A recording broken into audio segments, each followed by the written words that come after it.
Ladies and gentlemen, welcome to another edition, another episode of the New Era podcast. I'm your co host, M2 Dave, and I'm here with my co host, MK Tom Brady. What's up, everyone? So, folks, let's just give you a quick summary of Combat Pack 2, which was announced last week. So, we have three MK characters and three guest characters. So, the three MK characters are Cyrex and Sector, who are now both women. And then we also have Noob Saibot. So those three characters will come on September 24th, as soon as the expansion is released. Then the guest characters are Conan the Barbarian. The likeness is by Arnold Schwarzenegger, which is based on the movie on 1982. Then there's also Ghostface, voiced by Roger L. Jackson. Is he obviously Ghostface from the Scream movies? And then finally we have the T1000, obviously from the Terminator 2 Judgment Day, released in 1991, and his likeness is based on Robert Patrick. We also know that there will be no cameos apparently in this combat pack. So no cameos, but there will be animalities, and it's heavily implied that there will be some kind of balance patch as well. Again, the three M kickers will be playable on September 24th for 49.99. And then the guest characters will be released at there's no date, but they will be eventually released at some point after the um, after the combat pack is released. So Tom, let me just give you a quick opinion on the. I don't want to get too much into the. I know people are pissed off about the so-called gender swap on Cyrax and Sector. To me, I know people are, it's a passionate, hot topic. To me, I'm not too much interested in that. I don't want to get into politics and all that stuff. Just kind of give me your take on the characters. Do you like the characters that have been introduced? Do you like the guest characters? What do you think? I'm never a big fan of guest characters. I think the T1000 to me is most people don't understand it because they didn't live through it. This is just one of these generational things where if you didn't live through the time, you don't really understand. I'm old, and I was right about a teenager when Terminator 2 Judgment Day came out, and it was a huge movie. So being in the theater and watching that on its original release, like I understand what a big deal it was and what an iconic character the T1000 actually is. So I'm actually pretty excited for that. The other guest characters, like I'm a huge fan of the Scream series. I believe it was Wes Craven that did the Scream, but I'm a big fan of Scream. And Ghostface is par for the course. They usually have been putting in one, Hollywood horror villain in pretty much all of them since MK9. That's kind of a par for the course. So the guest characters are okay, but there's a large portion of them, and really, the three MK characters are playable at launch, and the guest characters are the ones that are additional paid DLC. Right? There's a combat pack extra, or does that come with the $49.99? No, I think they come with the Okay, so they come with the 49. 49.99. Okay, so basically you buy all of it because this is what I was confused about. If people were upset about, you got to pay the 49.99 and then buy the DLC for it was all part of the pack. Okay, so it's all part of the pack. Yeah. So People are mostly. I think well, not necessarily NRS, maybe WB, who knows? But I think it was announced that you cannot buy anything individually. So you can't. You know what? I just want, so outside of let's like say, skin cosmetics, you can't like buy the characters individually. It's part of the pack. yeah, exactly. You cannot buy Sure. them Okay. So you buy it separate. all or you don't buy it at all. That's from what I understand. That's the Okay. way it was communicated. All right. So I know some people are a little upset because I think was it with the MK11 expansions, you could buy the characters a la carte if you wanted to. I believe. I believe Okay, so. but that's not the case here. Okay, so you have to pay for the whole No. expansion. All right, so the expansion obviously was inevitable. They're going to expand on the story. Hopefully, they wrap up the whole MCU thing that they do.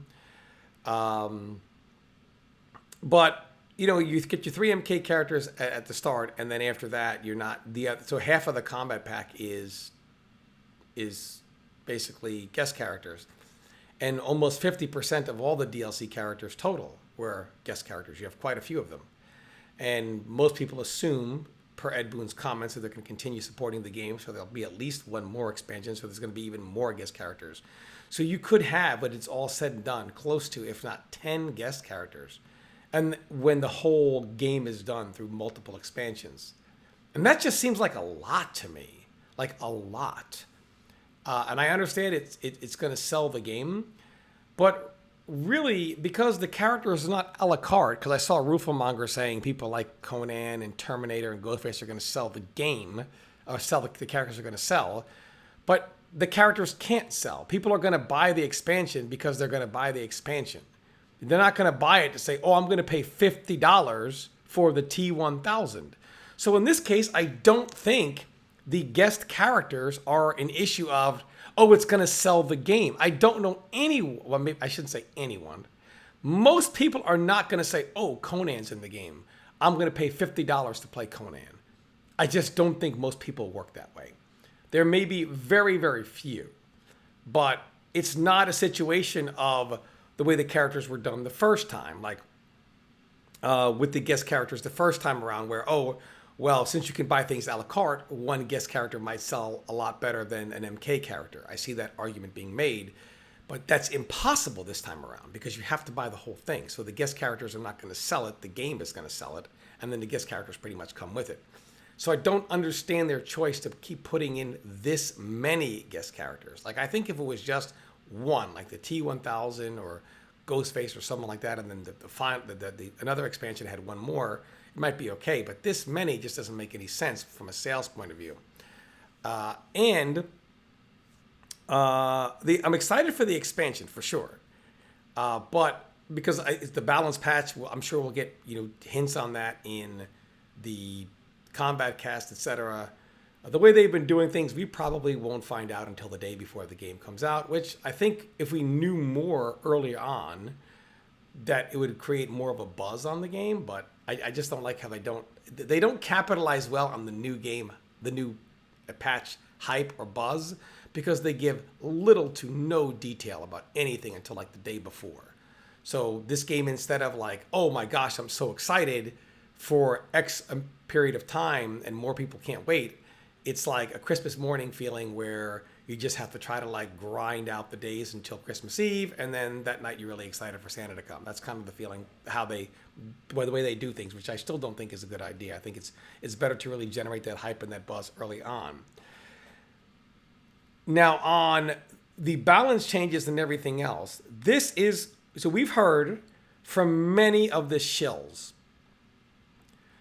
some who refuse to come on this podcast, that give the game 6 months, give the game 8 months, 9 months.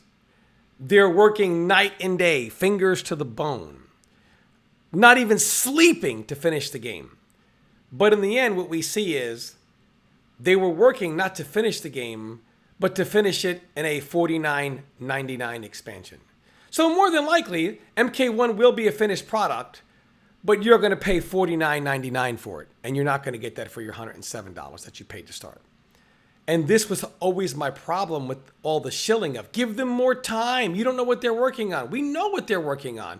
An expansion to sell us more, and now you get the actual game you purchased the first time, completed and functioning well, for an additional $49.99.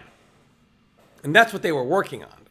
And of course, you probably still get the patch and everything without the expansion. All the changes would work. But what they were working on is rolling this out a year later because they wanted to bundle it in a paid expansion. And this is what they were working on. I think this is what got people so upset with all the shilling of, well, it needed 6 more months. It probably did need 6 more months, but they said, well, why do this in 6 more months? Why don't we wait a year and bundle it in a paid expansion to incentivize people to say, hey, well, now that you got your finished version, look at everything else that's in the game for $49.99. I think that's really what is being lost here. And this is why, for all this time, everyone that crucified us for saying they said give it 6 more months. Tom's just hating. What do you mean you're working on this and that and paid expansion, whatever? They're working night and day to complete the game. You guys can all apologize in the comments. Thank you very much. Well, let me just say this real quick. I have a disagreement, not necessarily with you, but kind of with the FGC. I don't think people understand how business works. So I don't have the numbers, right? Because they never release numbers on the DLCs, not just NRS. No company does, but we can kind of reasonably assume that the guest characters sell a lot, right? Uh, Harada hinted at it in Tekken 7, when they released They do sell a Noctis, lot, but if you can't buy them Negan. individually, No, there's no, no absolutely. reason because Yeah. yeah, I get it. If you bought base MK1, let's just say the base MK1, and you want to buy like Homelander or like Peacemaker or someone like that might sell more than an MK character. So it's like, well, they may not buy Ermac, but they'll buy Homelander. You can't choose that here. If you want to get the T1000, you're going to have to pay $49.99 even if you only want to play that one character. So Well, let's it's hold on. There are two factors here. Like, let's discuss the price here in a second, right? I just want to point out to people that in the FGC, right, we can, well, less so with NRS because it takes years to convince them to do anything, gameplay wise, but more so with Namco and Capcom, right? People don't like something. Usually, those two companies they will make adjustments, right? People didn't really like, for example, in Street Fighter 6, people didn't really like the repetition of the throw loops in a corner. They're still in the game, but they're a lot less effective, right? People didn't like some of Tekken 8's offense at the very beginning of the game. Namco nerfed some of those aspects. Um, the point is that in the FGC we can kind of control what more or less, obviously not so much with NRS, but we can kind of control what gets changed gameplay wise. But you will never ever tell these companies how to run their own business. It's just not going to happen. If they think they're going to make money with guest characters, they will add guest characters whether you like it or not. They don't give a damn, and I think that's something people have to understand because there's been this Twitter controversy with Rufus. Speaking of Rufus Monger, and he was kind of lashing out at people, uh, and honestly, I don't necessarily agree with his tone, but honestly, he's right. I mean, again, I don't think you can control how these companies conduct their business, what they're going to add to the game to make money. That's why there is a Tekken shop. That's why Street Fighter 6 charges you Lord knows how much money. What was it? 20 to 25 dollars a costume or something crazy like that. So they're going to do what they're going to do to make money. And I don't think the FGC thinks guys, you cannot control that. They don't care how much you can play. That's not If what they it is, think they're going though. to make That's not what it is. It's not about the roofer monger argument. Wasn't the FGC's trying to control thing? It was he was trying to make the argument that, well, obviously a character like Ghostface or Conan or the T1000 is probably going to sell more than a Mortal Kombat character. So they put those in because they make more money than Mortal Kombat characters do. And that would make sense if it was a character by character basis, where some people may not buy Cyrex or Sector, but they'll buy one of the guest characters. To play, let's say the T1000 is the last guest character released in February of 2025 or later. You would pay $49.99 and then you would have to wait 6, 7, 8, 9 months to actually get the reason why you paid the $49.99. So that argument doesn't make any sense because it's not like you just, oh, I'll just wait for him to come back and then I'll just buy him and then try him out. You have to pay for it up no, no, front. no, So it's not no. like when the game first released. It's basically, which is why that model doesn't make sense to me of adding more guest characters. It does make sense if you can buy them a la carte. Absolutely. It's a business. They may not buy this or that or this. They may not even buy all the guest characters. Maybe they'll buy one more than the other. It's another way of making sure that you're going to get your money one way or another.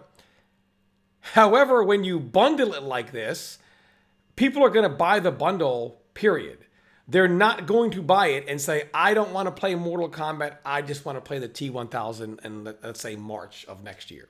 That's not why someone that wants to play the T1000 is going to pay $49.99. No one is going to do that. And for anyone to make that argument is just disingenuous. It's not true. You have to look at the I don't. model they're using. The model they're Hold on. using doesn't work for that.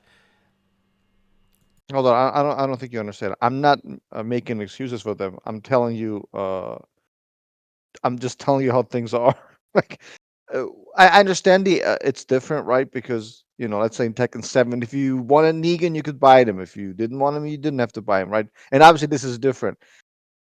Obviously, they're ripping us off, right? Of course they are, because they want you to buy the whole thing, right? They don't want you just to buy the. Most people, I would assume. The reason I did a longer introduction is because I assume you have a lot of our audiences. Some of them, at least, are younger, right? They don't know who Conan is. That movie came up before even I was born, right? So, and even I was like, what, 5 years old or whatever when Judgment Day was released. So a lot of people, I mean, I know those characters. Those characters mean something to me. But for a lot of other people, they may not mean anything, right? So if they want to play, I don't know, let's say they want Ghostface and they don't want anybody else, well, you have to buy the whole thing. So, but again, it's on purpose. They Yeah, know I'm just that saying from a because they want you. business perspective, the game was pretty much going to sell what it was going to sell, more so than not, even with only one guest character because of the way the model is. I would say sure it's about maximizing on money if they were available a la carte, and that's why the guest characters are in the game. Well, it's But let me because ask they're you this part of the question. package, 49, 49. Okay, we agree on that. But 49, so essentially $50. Is that too much? no, I think for what you're getting, it's worth it. You're getting because the balance patch stuff that's in the game whether you pay for it or not. So I'm just looking at the paid content. You're Right. getting 6 characters. You're getting a story expansion, new stages. Um, that's a lot of content, to be honest with you. $50. That's like almost a new game, though. Six Like it's. characters. I know, but that's almost a new game. Like that's almost Well, like what does a what's a. what does the character go for normally? $5. Yeah, usually 5, maybe a little bit more plus tax. So that's Uh, $30 right there. True. I just kind of compare it to a new game, and I feel like it's a lot. Well, I feel new like games. $40. Well, yeah. Well, I guess by the I feel price of like what how much is a new game usually? Like what is it? 60, is it $60 plus something like tax? I that. mean, Something like that. 59. yeah, yeah. Obviously, we're talking about US dollars. Guys, it depends Yeah, where you yeah. are, right? Where you maybe I'm referring to US dollars. Um, because we're both from America, but I don't know. I feel like I don't know. Like I'm just mentioning it. I still feel like it's a little bit too It's much. the going I'm rate. mentioning. It's the going rate for the way the economy is and everything. It's the going rate. Yes, yes, and I feel like it might be a little bit too much. Uh, it and I know people. It seems like to me like there are like three, whatever, two or three people that two things that people are mad about. Three issues. People don't like the fact that um Cyrax and Sector are women now. People don't like the fact that it's $50, and people don't like the fact that they're like you were saying, they're not getting everything on release, because you're essentially just getting Cyrax, Sector, and Noob Saibot on release, and yet you have to wait longer for those three um, And that's my problem with um, it. That's my guest only problem guest with the characters. price. And also obviously, and you also cannot buy anything, as you say, a la carte. You cannot buy anything individually. You cannot buy anything separately, right? You have to buy uh, the whole pack if you want to do one or two things that you want to do. But obviously, I think they know that. Obviously, they know that. That's why they're doing it, right? They want you to spend the whole money, not just $10 because you want to play the Terminator or whatever. Uh, so to me, I feel like the price could have been cut down by $10, $15, but obviously they're gonna do what they're gonna do, and I still think it's gonna sell. Because if anything, for Noob Cyborg and the T1000 alone, um, I think that's probably what most people are excited for. That's probably I'm talking about character-wise, not necessarily storyline wise. But the point is, I don't know. I feel like it's a bit too much. I don't know. You could. You can comment as well if you like. Yeah, I don't have a problem with the price overall. My issue is how it's released. So when the game was launched, you could choose to pay the 107. I know early access came with that, but there was also a version that I think didn't get you the early access, but got you at least the combat pack. Right? You could choose to buy the game with the combat pack, all that stuff outright, and then you had to wait for the releases of the cameos and the characters. Okay. However, you could just pay the base price of the game and then just buy the characters individually. So you didn't spend the money up front, and if you don't ever want to come back to the game, well, you only bought the base game. And if you do want to come back to the game, then you can choose to buy whatever characters you want. You're paying $49.99. So you're not going to get your full purchase probably for 6 months or maybe 4 months, right? Let's just say, give or take.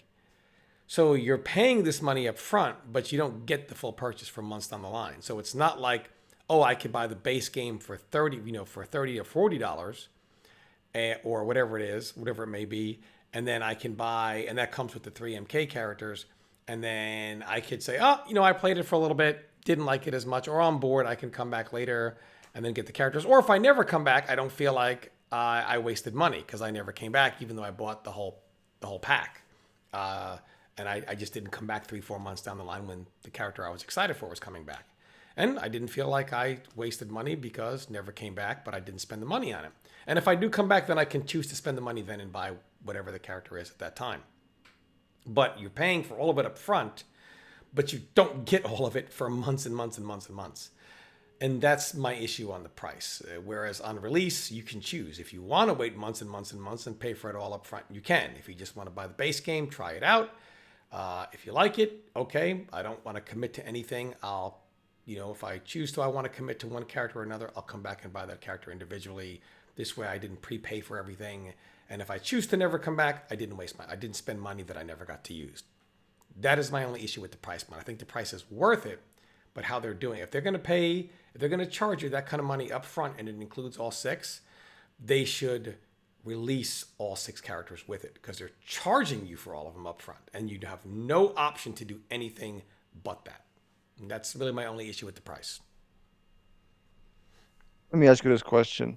So all these characters, there are actually characters. They're not cameos. So we're from what I understand, we're not. There are no cameos in this combat pack. What do you think about that?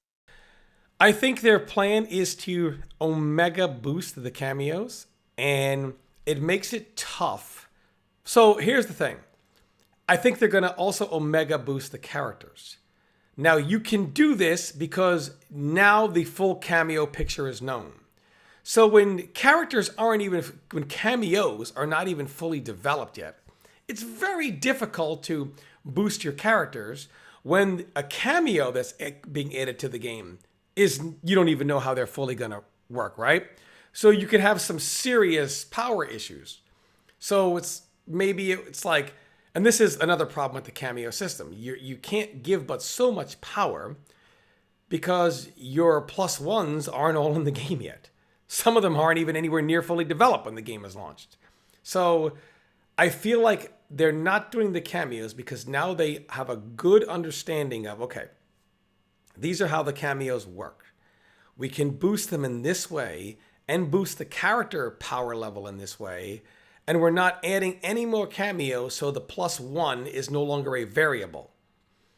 And now they can, I think, very strongly raise the power level of the game now that the +1 aspect of the game is kind of flushed out and they have a more accurate picture of what to do to keep the game fair, but still very powerful. So I think that's a smart idea to not add any more cameos. Had they added more cameos in this pack, we'd be stuck with they're very afraid to boost characters. They're afraid to change power levels. This is why I think this patch was the same way. They're introducing Farah and major changes to character cameos like Goro, things like that. Sector as well. And it's like, well, we don't want to boost all the character levels that much. And even the ones we're boosting, and honestly, Some of the power levels that they boosted, like Sub Zero's, weren't even them trying to boost his power level. Most people don't know this. It's because Sub Zero was probably, and there are a few other characters who are carried by Chameleon, but I would say he's public enemy number one in abusing Chameleon as far as like Combat League, what people complain about, and public enemy number one as far as she does the most heavy lifting for him to make him a viable character. So because Sub-Zero players have gotten a lot smarter and no longer fall for the garbage the MK community does with, oh, your character is the best character in the world, you just don't know what you're doing, they pretty much say, no, kick rocks, carried by Chameleon. They kind of boosted Sub-Zero to compensate for the massive changes to Chameleon. Because if you're playing Sub-Zero and Chameleon right now, or anyone in Chameleon, you pretty much don't have a breaker in a lot of times, because when you get caught, you're not breaking anymore. With a lot of the changes they did to her. So I do feel like, though, that this is why they were still, for people that say, oh, it wasn't enough, the reason why it wasn't enough is because they still were introducing a cameo and changing some power levels. Now that there is no more variable, they're going to have a good 2 months of Farah, and okay, we slightly tweaked some cameo power levels. This is how it affected the game. They have a lot more information now, and I think the next patch is going to be able to significantly boost power level across the board, because you've eliminated the +1 variable of how is this going to work now. I think that's the best possible decision they could have made, and it shows that they're learning, like, okay, let's not go and add more that's going to make it difficult for us to kind of give you more. So that they could give you more character-wise and substance-wise, because they're not introducing more variables that are not even developed yet, such as cameos. I don't. You just made a video. I want to point it out to the audience, talking about why certain players don't seem like they're never happy, right? Talk about NRS games. Um, and I don't know if you name drop me, but um, see, that's like I guys. I don't want to beat an already dead horse, because trust me, it's certainly it's been dead for 6 months now. But that's what I don't like. Like, you talk about Sub Zero and how how much he depended on Chameleon. They definitely nerfed her a lot, from what I understand. So now an already low tier character is being punished by something that he never deserved, right? I mean, they did So give him buffs, though, and I am having fun with it. I Um, know, I know. and I I just understand why they didn't give him more, because you're introducing another cameo. So I understand that whenever they're introducing a +1 variable, there's only so much buffing they can do, because they have no idea how the two are going to interact. Because Farah probably wasn't even anywhere near done for the majority of the game. So I understand why they were cautious on it. And I'm glad they gave him buffs while nerfing Chameleon. Most people don't understand that they didn't nerf what Chameleon can do, but they added some significant downsides. And that's because when you read the patch notes, most Mortal Kombat players are like the Scarecrow and the Wizard of Oz, no brain present, so they don't really understand the downside to it. And it doesn't affect all characters as much, but some that depended on things like her ability to mix. Now, basically, if you're going to mix with Melina, you don't have a breaker anymore. It doesn't exist.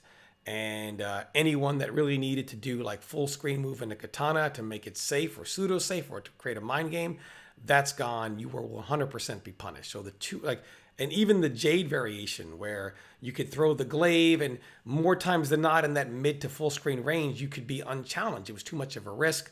Now, more times than not, the glaive might hit you, but Jade will almost always be hit. The glaive will not come back, and you're going to be on lockout for 5 to 7 seconds of your cameo. So there are some significant things to her, but I'm very happy that I don't look at it as they punish Sub-Zero. I looked at it so that at least they realized we have to do something to compensate for the loss of Chameleon, which shows me in some characters they're doing this. They're recognizing, like, okay, it may not have been across the board, and maybe I am happier than most because it was Sub-Zero, one of the characters they recognize this in. However, they are recognizing these things that they never thought of in the past. Never thought of it.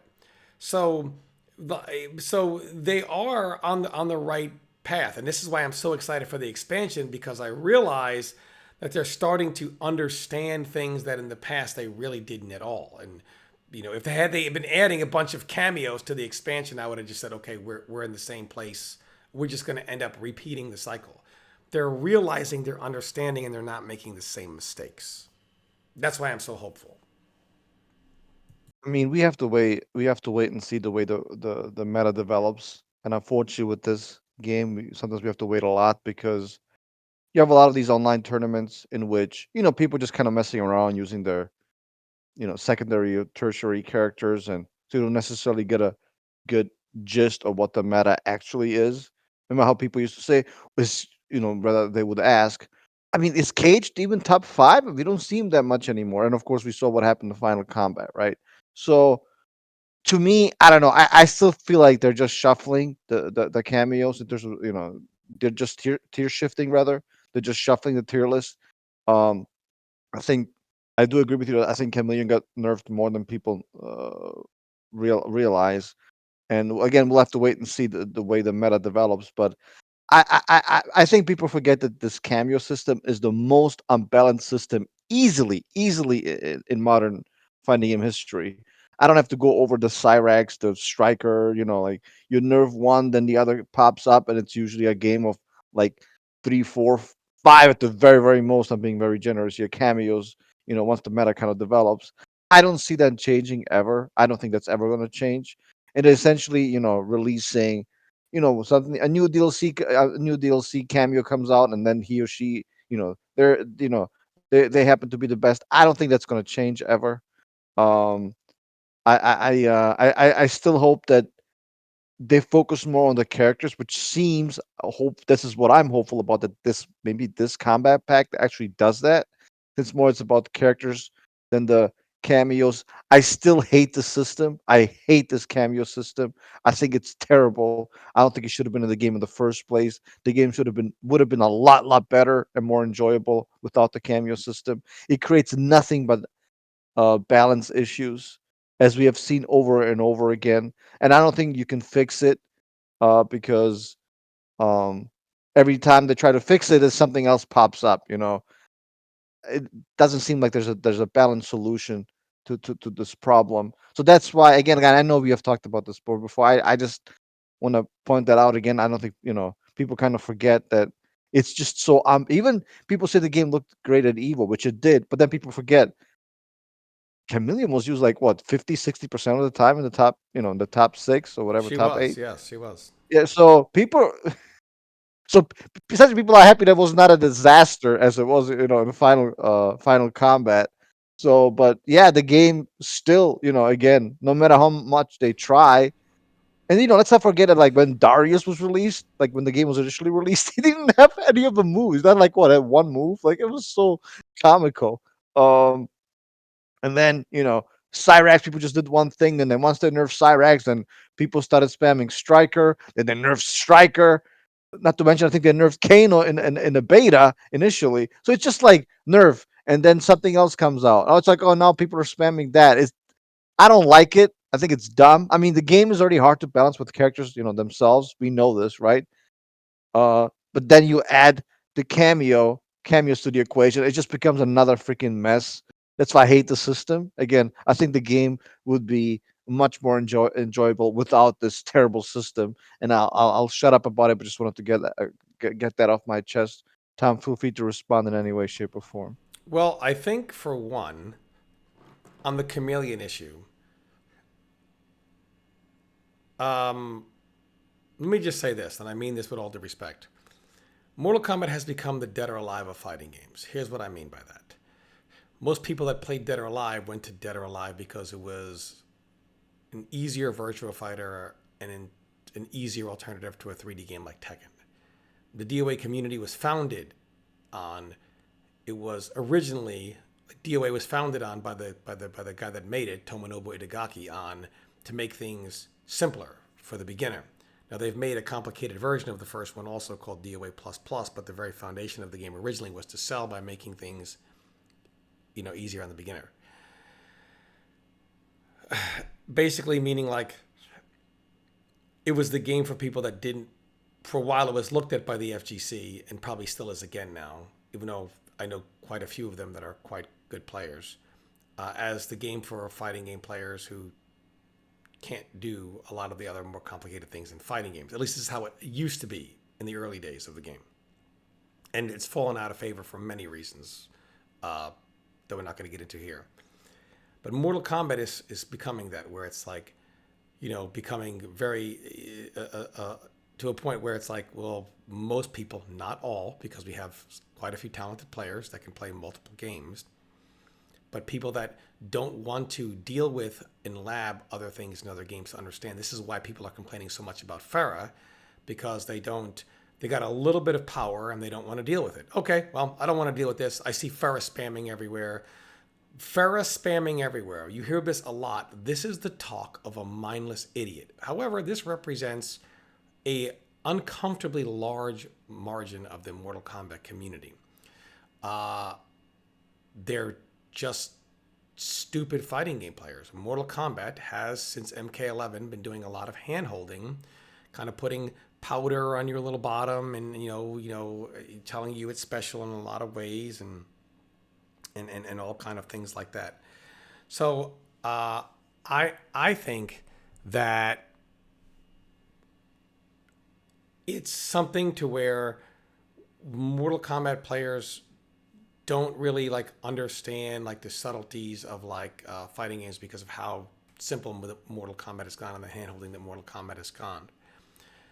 So when you introduce power to games, they're starting to happen right now, it's not a matter of balance issue. It's just that people they never really had to deal with anything coming from MK11 into early MK1. So that's why balance has always been a thing, because as they begin to slowly power creep, people are just not used to this. They haven't had any real power creep of any significance in a very long time in Mortal Kombat games. I think that NRS has finally actually understood how to do this game in this system. The fact that when I look at a cameo like Chameleon, of course, people are going to say, oh, they ruined her. She's either broken, still OP, or ruined. There's no in the middle, because, again, people just don't understand how fighting games work in the MK community overall, outside of a select few. They introduced some drawback to her without killing her. What NRS has done in the past is they would basically neuter the cameo, like you talked about with Stryker, with Cyrex for a while, and do everything they can to make the cameo dissuade you from using them.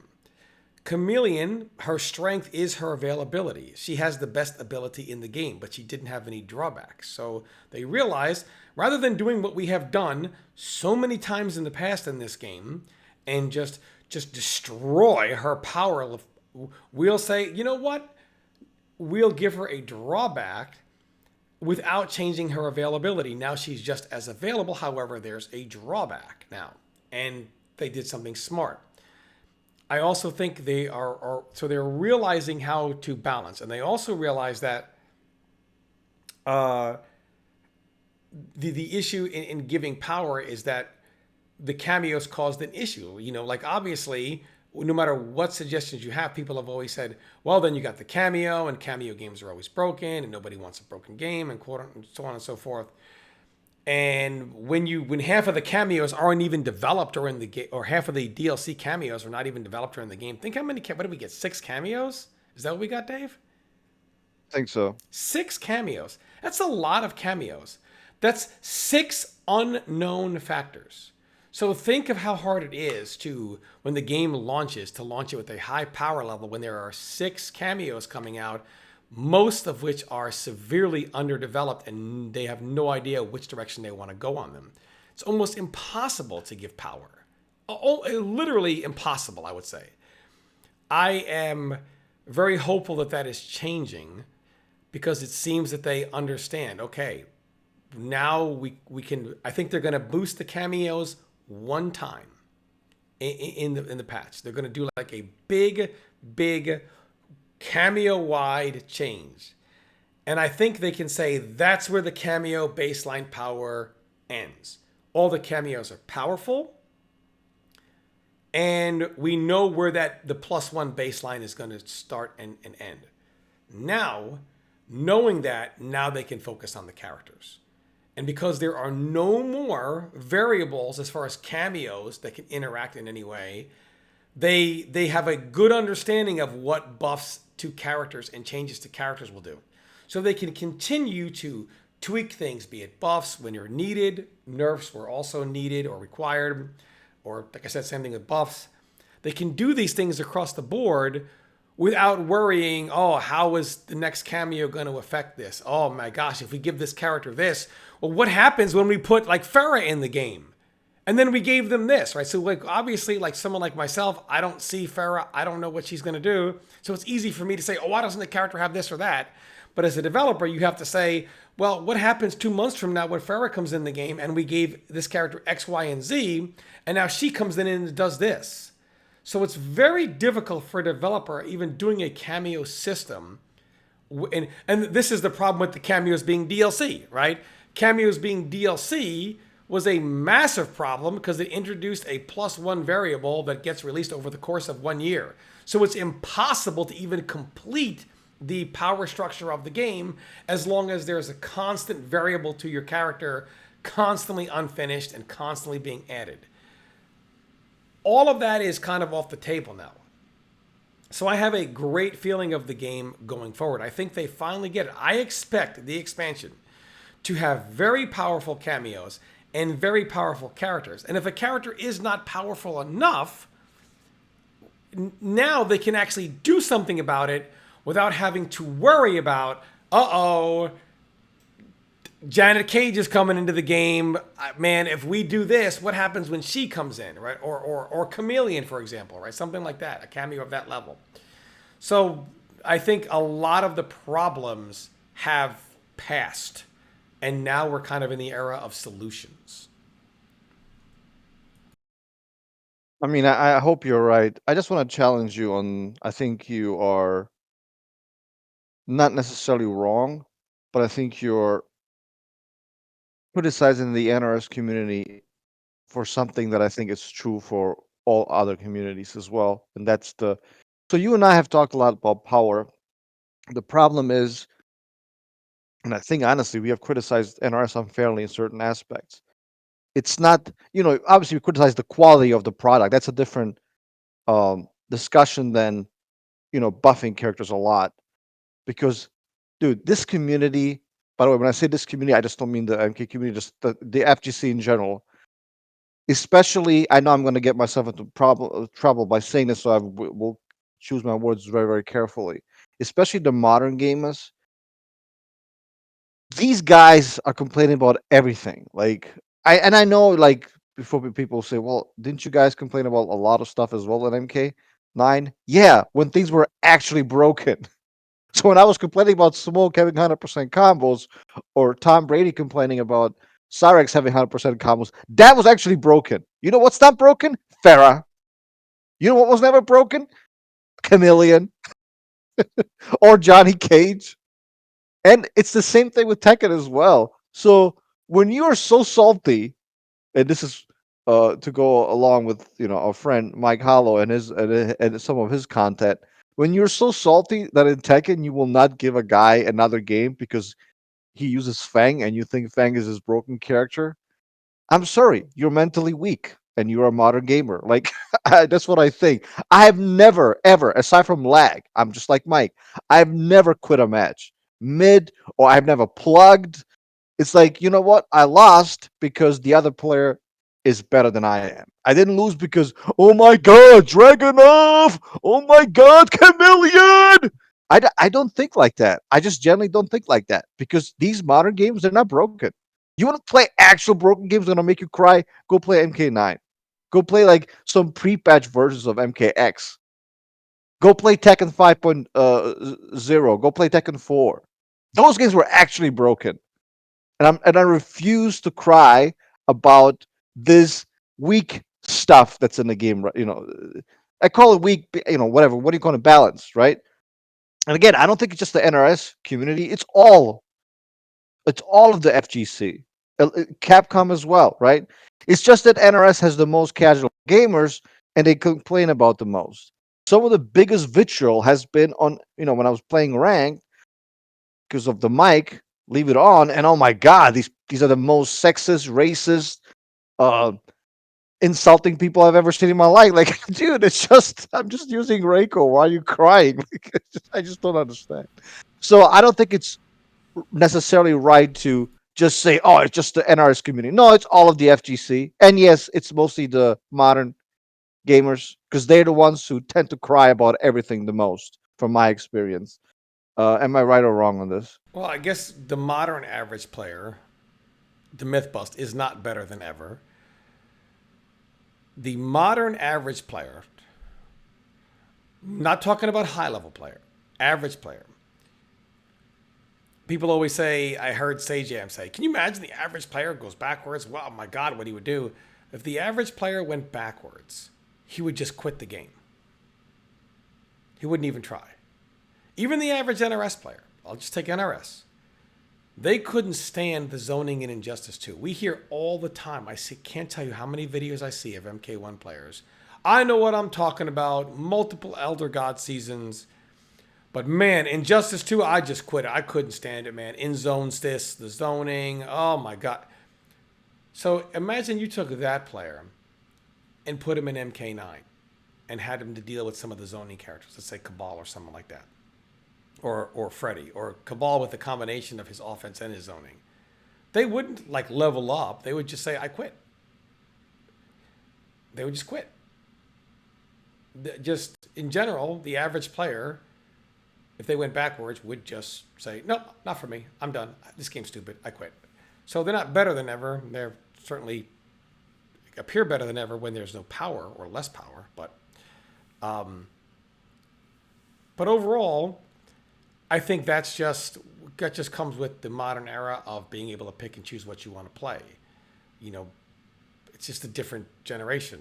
Only because you had no choice. You go to the arcade. If you're going to play something, you're going to play that game. You couldn't pick and choose what people are going to play. It's not like you're online in your home and you can decline this guy or that guy or whatever, right?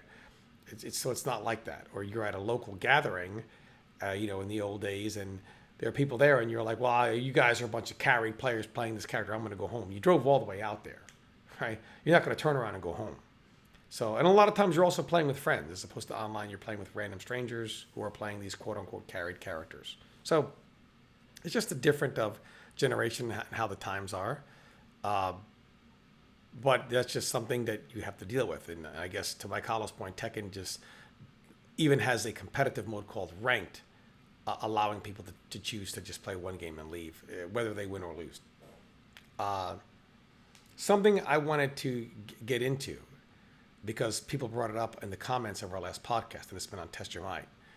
Is Tom and M2 Dave going to address the Tekken Top 8 with the mirrors and the multiple versions of the same character, like Dragunov, etc.? So I will let you take the Well, floor on this one first. okay, yeah, yeah. So here's so just so people, uh, some people might not have watched. Just want to be fair to all our viewers.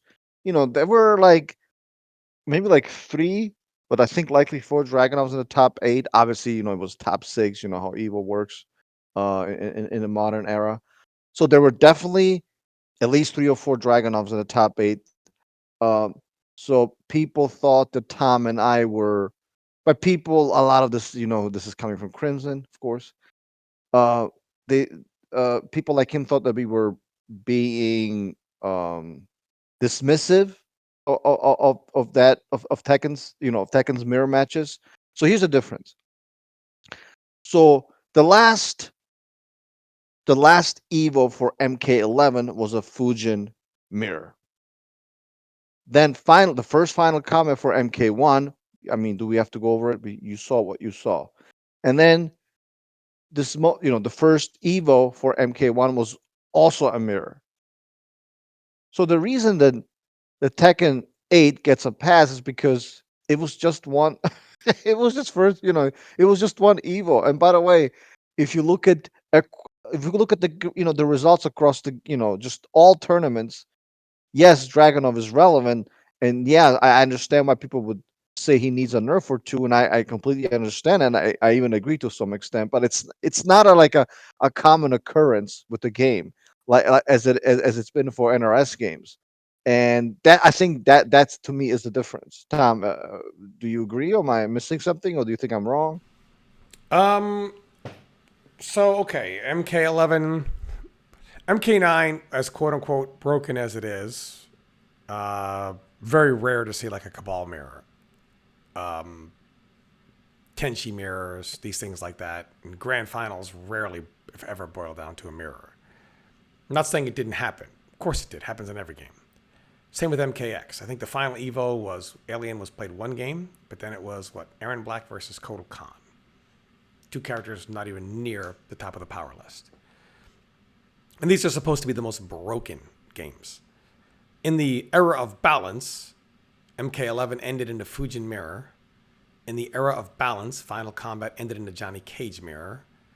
Nerfed Johnny Cage a million times. And then Evo still ended in a Johnny Cage mirror.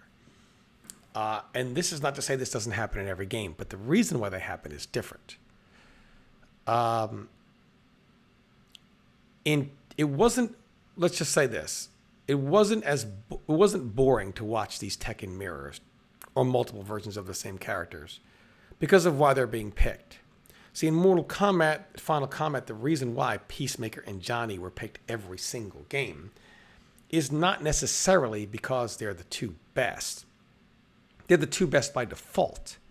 Because to that point, Mortal Kombat was a game of garbage characters, and they were the two least garbage. By fighting game power standards, Johnny Cage and Peacemaker, even before these final patches, were garbage. They were just less garbage than the rest of the cast. So you're watching a game of garbage characters, and the two least garbage ones are being picked. In Tekken, you're not watching a game of garbage characters and one or two of the least garbage ones being picked. You're watching a game of powerful characters, and some of the more powerful characters are being picked. If you want to make an argument about balance, sure, I'll hear that argument, and maybe there's a point to be made there. But no one's making the point about the mirrors and the Peacemaker Johnny, Peacemaker whatever, as a balance issue. What they're saying is the reason why this has nothing to do with balance. It has everything to do with, in a game full of garbage characters and low power level, you're still getting only two characters picked because everything is garbage. They're not even too powerful. They're just less garbage. So they play the down one, poke, poke, poke, or stay out of that, like Peacemaker. This is why. That's the big difference. Balance issues in games that have top eights for balance issues are oftentimes never boring. In the MK1, and the MK, for example, I know we have people that are going to bring up the CEO where there were like 6 Tanyas in top 8 for MK1, MKX. Yes, there were 6 Tanyas in top 8. That was a balance issue. But let me tell you what it wasn't. Boring. Because the chat, remember this, Dave, the crowd was alive, yelling and screaming, counting the teleports. They were into it because of the power. It was laughable how powerful she was. But they weren't sleeping, right? In fact, Ed Boon even one time held his phone up so that people could hear, or whoever he was on the phone with, could hear the crowd chanting as high as they could get before the first teleport got punished. People were into it. They were still engaged. Balance, oftentimes the knot can be corrected easily, and it is still engaging with the crowd. Man, if anyone thinks the Peacemaker and Johnny Cage matches for the entire top 8 kept the crowd engaged, you are in serious cope and delusional. This is the difference between Mortal Kombat and when Tekken does it. And the fact that they don't get that just is like shilling of the highest magnitude. Let me also give people so just to name one tournament. This just happened on the weekend. It was in Malaysia. Attendance included Atif, the John, the Wood, Infested, Knee, also, the usual top of the top players. So Atif won with Dragonov. Then you have the John with King, who's not really a comic character. Shaheen, with AK, he got third. The Wood got fourth with Alyssa. Um, fifth tied and festive with Nina. Then Chanel with Elisa and Zafina. Then you have Ulsan with Lydia, who's the new DLC. He also used Dragonov. You have Nee, who also used Fang and Dragonov. And then you have ninth various people. You again Lydia, Steve, Ray. You have it's a lot more diverse than I would argue that prior to this patch that with MK1, I would say that any of the results. So and like Tom was saying that the game is just it's more appealing. It's more fun to watch. It's just is even with the mirror matches. There's just more to the game. But then again, to me Tekken. When I play Tekken, I feel like I'm playing chess. When I play MK, I feel like I'm playing I don't know, rock paper scissors or something very primitive. So to me, I don't think it's the same thing. Besides, as I mentioned before, the difference is that it's not really common in Tekken. Yeah, it's common to have like one or two mirror matches, but if you look at like all the tournaments, it's not even that common. So the people who are criticizing Tekken, they're only doing it because they're mad that Tom and I have been very critical of Mortal Kombat. One and its balance. So that's the only reason why they're doing it. They have no idea what's going on. They don't know the history. They don't know. They don't know the results. They're just throwing shit at the wall and hopefully it sticks. That's essentially what they're doing. So it's not the same thing for all the reasons that we have just mentioned. Well, I've never And made it I about think, balance. I've never once said, "Look at these mirror matches. The game is broken. These characters are broken." I've never made it about balance ever. yeah, I mean, no, I understand. It's more like the balance in terms of we want characters to be stronger so we can see more characters. That's like what I mean by balance. I wouldn't care if every match was a mirror match. If the power was high, we would say, "Wow, do something about these two characters." But we would still be engaged in one way or another. No, absolutely, and I agree with you. And I think you're probably right more than I am. The difference is people are still watching Tekken. They certainly are. People are still entering Tekken. I, I mean, we don't have to compare the numbers. You guys know what the numbers are for Tekken. They're some of the highest in the FGC ever, right? Um, Aside from maybe obviously Street Fighter Six got a little bit more at Evo, but for the most part, Tekken is doing very very well, in spite of the criticism that maybe the power levels a little bit too high. I don't think they are. I think they're perfect. Yes, there could be some balance, adjustments here and there, but I think the game is in a very good spot. Most of the stuff that's wrong with Tekken 8 has nothing to do with the balance. It's more with Namco's bullshit rank system, And obviously, we refer you to Mike Hollow's channel. I think he does a better job ranting about that than Tom and I ever will. That's my gripes with Tekken. It's not, oh my God, Dragon on Mirror. What am I going to do? That's the dumb talking point by salty MK players who are mad at Tom and me because we point out the game's flaws. Yeah. So, like I said, for those that were like, bring it up, like whatever, it was never at a point of me saying it's a mirror match because of imbalance. It was a mirror because there were just no other characters to choose from. And even the characters that were chosen were garbage, to the point that nobody was watching Johnny Cage versus Peacemaker saying, "Man, this is the riveting gameplay." You're watching two low-powered characters who happen to be the most powerful go at it. And watching the two most powerful characters that are still significantly underpowered by fighting game standards fight is some of the most boring shit you will ever see. And that's why Final Combat was a disaster. Those days are behind us now, I think. We're on to bigger and better, the expansion, etc. However, for that time period, those who were saying, "Well, what about this?" It's if you don't understand the difference, then again, you're just a shill. You're shilling. You don't understand anything. You're just literally people are not as stupid as they would like you to believe. So people clearly know the difference in watching Tekken in that situation and Final Combat. Like there is no one that can tell me the reception of the Tekken Top 8 at Evo was the same of the MK Final Combat top 8. There is no one out there that can even make that argument. Why was the reception different?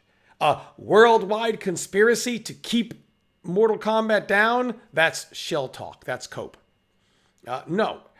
It was just people just didn't like what they were watching. They were not entertained, period. When you watch a stream, it's about entertainment. It's not entertaining to watch two very low-powered characters fight each other.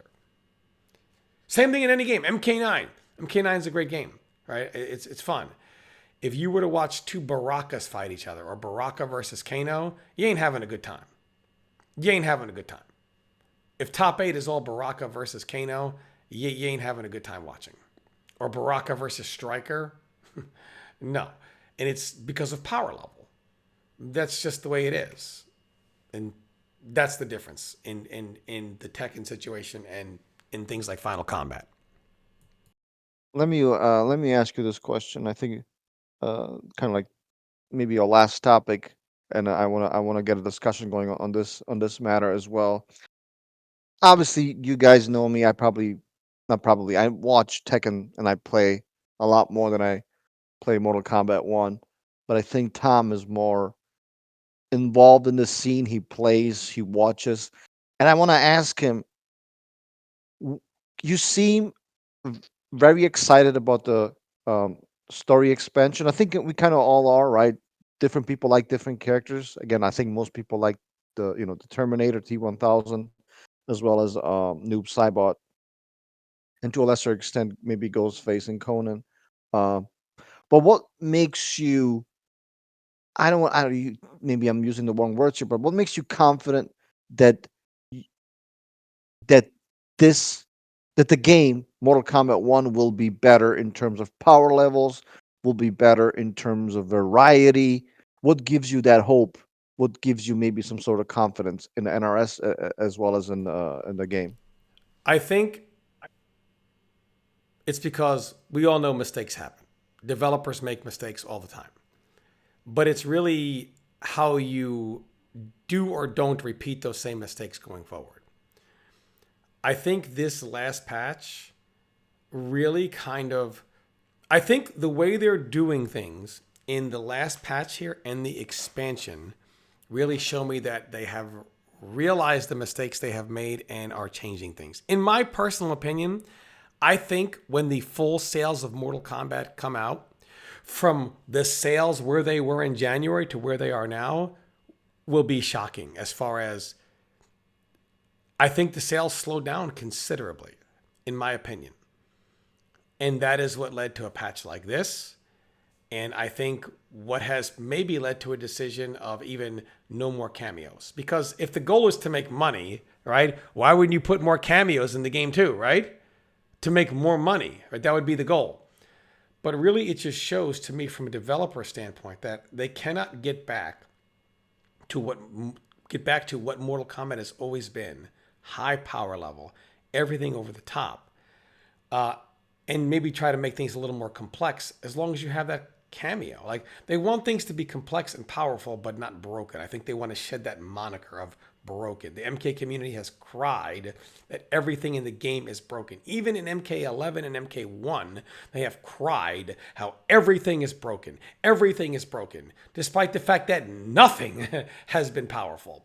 I get it. Things like block infinites, things like that. Sure, we understand that. But outside of that, there's nothing has been powerful. And yet it's been a year of crying about how everything is broken, which is just crazy to me. I feel like they understand that they want to shed that moniker. So they want things to still be powerful. And I think maybe they're going to have to start introducing their community to welcome to fighting games. This is just how things are in fighting games, and you're just going to have to deal with it. But they can't do that if they keep bringing in more cameos. So I think the decision to, one, how they balance the game this time, that they said, okay, we're going to, rather than just gutting Chameleon, give her a big downside while, because like, again, let's say you're Melina and you're like, oh, I'm getting mixed Chameleon garbage. And it's like, well, now when you guess right, now she can't break your whole combo as guaranteed. That's pretty big. Or going to just throw Jade out from across the screen, get in for free. Well, now it's not going to come back. She was hit, and Chameleon's locked out for like 5, 7 seconds, whatever the lockout is. Now there's some good downside here. Now you get punished for doing move into fan. Punished, full combo, no way around it, no way to avoid it. So downside, the fact that they have understood finally how to keep strengths and counterbalance with weakness rather than gutting, which is what they've been known for since the game came out, that's a huge positive. The fact that they understand the cameos as some must be available at all times, others, because of the ability, cannot be available at all times, so they've got to do something significantly more powerful for a drawback of a longer cooldown, but the power of it, say Goro, for example, justifies the cooldown period and it still keeps it usable.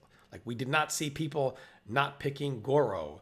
Well, now cooldown and this. They still use them for armored launcher, things like that. And some people even use them now for just the big damage. So they have a better understanding. And then you go to the expansion. They're not doing the cameos, any more cameos. So they can literally just apply a baseline power level to the cameo and leave the cameos alone and only focus on the characters. This is something that they have been unable to do for the entirety of the game, because they can't focus on either baseline. They have to focus on the character baseline, the cameo baseline. How is that going to work? All the characters aren't done. All the cameos are not done. So just too many moving parts. A lot of those moving parts are done. 3 of the 6 characters get introduced with the launch of the game. All the other characters are in the game. The rest are DLC. But you're not introducing DLC characters and cameos, just characters. So you can focus only on the characters. You can basically do the cameos once, done, stick on the characters, nerfing, buffing as needed. I think that's what's going to cause a significant power spike. I think people will complain about it inevitably, but I think it is necessary. All of you need to appreciate the power level and do a big favor to yourself, more so than us, and drink a giant glass of shut up juice, because you just are going to have to learn. These are fighting games. Fighting games are frustrating. It's high power level. You're going to get mixed. You're going to get pressured. People are going to run away from you. They're going to put you in stupid situations where your best defense is to not be put in it. That is called a fighting game, which Mortal Kombat has not resembled in a long time. Now, you're getting back to that, and you're going to have to just get used to it. I know it didn't come in with it didn't have it in MK11 or really MK1, but you're going to have it now, and you're just going to have to get used to it so that they can continue to do this in Mortal Kombat in the future of this game and in games going forward.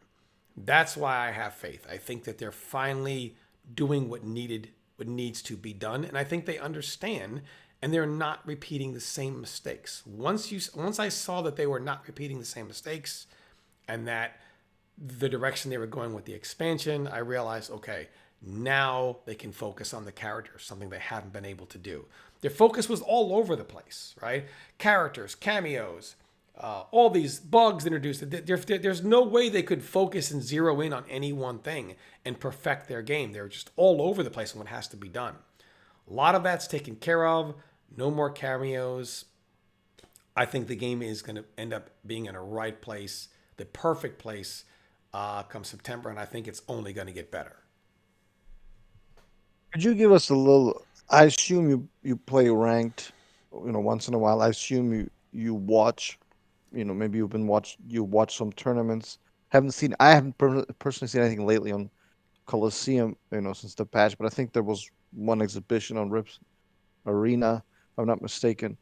Maybe can you give us a preview as far as, you know, what's the new meta? Maybe that's something that might have changed since the last patch. I know people, from what I've heard, uh, Nitara with Farah, it looks like she's a lot stronger now, because she gets a lot of damage. So maybe you can, share something with all of us that, that maybe, maybe a buffed cameo that's now better than people think, or maybe a weaker cameo, because you mentioned Chameleon. Can you give us a little preview, like what's going on? Maybe you could tell us how the meta is developing based on what you have read, watched, seen, etc. Well, Natara's been buffed very well in general, and I read on Test Your Might. Oh, you guys wanted the Natara buff. Well, now you got it.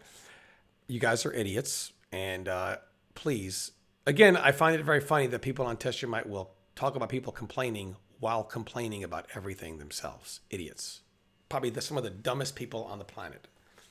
And Natara, I think, because she does low into Farah overhead for a low, so now she can do a lower overhead launcher using Farah, as well as some of her other mobility, as well as also using Farah while in the air to do stuff, just giving her more air options. I think that's really good. Now, people are having a problem with it because they're not used to having to deal with anything other than down one, poke, poke, poke, poke, poke, poke, poke. So it's like, what is this? Where's the down one grabs and microducks? So they just, any, anything but that. It confuses the Mortal Kombat player whose, thinking skills are very similar to that of a Tyrannosaurus. Um, so I'm sorry, man. Like, most people would be excited for this. Instead, they're like, why is this in the game? Who put this here? So I think it's good. There are some things that are meta shifting. Like, you don't see Natara as much. Scorpion Farah a lot. And in fact, Javier has some really good tech where he'll do stuff into like Farah for a 50-50. And he also has tech where he'll like cancel into like Farah in the air, backwards or forwards, because you can jump backwards or forwards with it, or whatever to counter armor if you try to armor out of it. So there's a lot of things, a lot of mind games. She's got setups.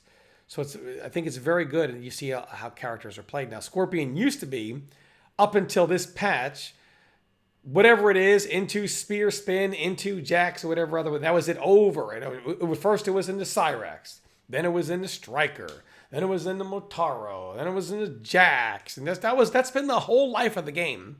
And then finally they've given him some buffs, and then Farah, and now he doesn't even resemble what he looked like just 2 weeks ago at Evo. So things like that have changed significantly in the game for the better. So the game's meta is definitely starting to shift. It still plays very similar. It's still too much of down one, poke, poke, poke, poke, poke. But they're getting away from that slowly by giving characters more options and more power. Let me ask you one last question, and I know maybe some of our audience will not appreciate this, but I have to ask this. To me, it seems like some of the weakest characters in the game are zoning characters. I'm referring to Quan Chi.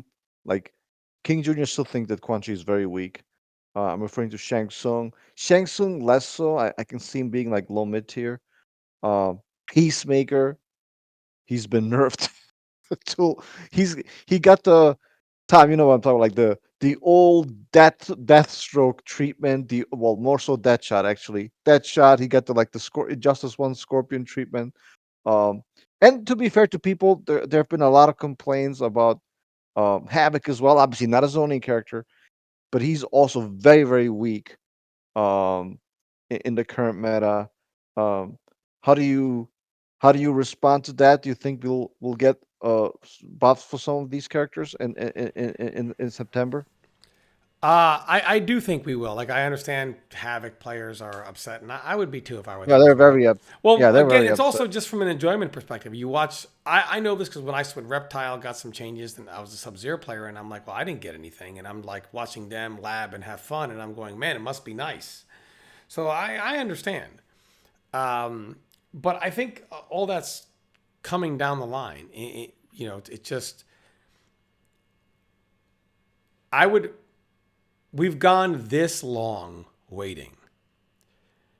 So with them showing that they have a much better idea of what needs to be done, you've waited this long.